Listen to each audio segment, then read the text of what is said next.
So hello साथीहरू, फेरि पनि स्वागत छ तपाईहरुलाई आजको मेरो अर्को भिडियोमा।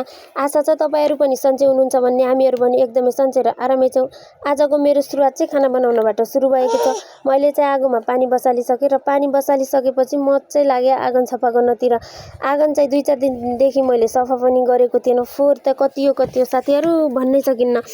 र आँगन सफा गरिसकेपछि म चाहिँ लागे अघिको पानीमा चामल बसाल्न, र चामल बसालिसकेपछि म चाहिँ लागे दाल भुट्नेतिर। दाल चाहिँ के को सोच्नुहुन्छ होला, मैले चाहिँ भट्टको दाल भुटेको। त्यसभन्दा पछि लागे म चाहिँ आम छोल्नतिर। आम चाहिँ किन छोल्नु भएको सोच्नु भएको होला साथीहरू, मैले चाहिँ आमको चटनी पिस्नलाई छोलेको।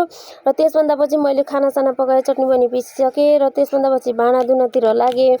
भाँडा पनि थोरै थियो साथीहरू आज। र त्यसभन्दा पछि म चाहिँ लागे छोरीको हात खुट्टा धुनतिर। त्यसभन्दा पछि हात खुट्टा धोएर म चाहिँ आफ्नो कोठातिर आएँ। कोठातिर आइसकेपछि टाउको कोरेर म चाहिँ आफ्नो टाउको कोरेर आएको छु। छोरी चाहिँ तङ गरिरहेछ के, न भिडियो बनाइदिनु रहेछ न केही बनाउन दिनु लाग्छ कि साथी। त्यसभन्दा पछि मैले सनस्क्रिन लगाइरहेको छु साथीहरू। म चाहिँ अरू केही लगाउँदैन, सनस्क्रिन मात्र हो साथीहरू लगाउने।